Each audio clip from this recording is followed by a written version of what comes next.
قاز و قەل و مریشک و کەڵەشێر و هەموو جۆرەکانی پەلەوەری خۆماڵی لێیە. ئێرە مەیدانی پەلەوەری حاجیاوایە. ڕۆژانی جومعە ئەم بازاڕە جمەی دێت لە فرۆشیار و کڕیار لەگەڵ بارینی چەند بارانێک لە ڕۆژانی ڕابردوودا. هاوڵاتیان خواستێکی زۆریان بۆ کڕینی قاس هەیە. ئەمە بژێژیانمان لەسەر و پەلەوە شتێ بە خۆمانەوە ڕۆژی جمعداین لە مەیدانێ داوان فرۆشینجا بەپێی ڕاوازەکە خەڵکە دێت لە شارە گەورەکان ڕادێت لە وەکو لە قەڵازێ و سلێمانی و هەولێر و لە هەموو ڕابووی دێت هەموو جۆرە پەلەوەرەکی بۆ دێ تایبەت لە ئێستادا لەسەر قاس هەیە قەل هەیە کەڵەشێری کوردی هەیە لەسەر ئەوانە خواستەیە.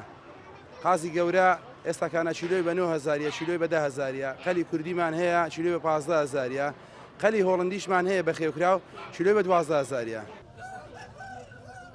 لەم بازاڕەمی لێدا جۆرەها پەلەوەری خۆماڵی بەدی دەکرێت.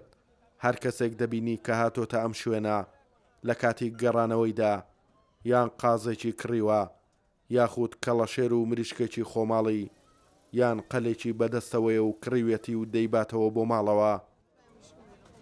ئێستا حالێن ئەو فەسڵی قازە قازیش ئێستا بە خۆت دەزانی دستانە بازاری خواستی زۆر لەسرە لەبەرەوەی کەمە دووش خەڵک زیاتر دەیکڕێ و بۆ خسەبڕین و بۆ خواردن بەکاری دێنێ زۆر بازاری گەرمە. نرخیان چۆنە یعنی؟ وەڵای جان نرخەکان لە 8,000 ڕەهەیە بۆ 9,000 حەسەب وەزنەکەی چیلۆی حەسەب وەزنەکە. ئەستا بازاری پەلەوەر باشە تا ئێستا زۆر فرۆشارێکی زۆر دێ تایبەتی خەڵکی سلێمانێ زۆر دێ خەڵکی ڕانێ زۆر دێ بە زۆری خوازە سەر قازە قازی وەزنیش وەزنی 4 کیلۆ بێ هەتا وەزنی کەمتر بێ نافرۆشە هەتا وەزنی باشتر بێ پارەی چاتر دەکا فرۆشی زیاترە.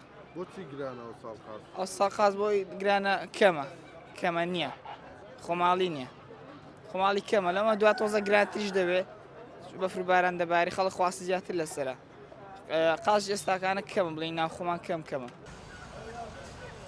مەیدانی پەلەوەری حاجیاوە یەکێکە لە مەیدانە گەورەکانی پەلەوەر لە هەرێمی کوردستان کە لە ڕۆژانی جومعاندا ژمارەیەکی زۆر لە هاوڵاتیانی ناوچە جیاوازەکانی هەرێمی کوردستان ڕووی تێدەکەن بە مەبەستی کڕینی پەلەوەری خۆماڵی.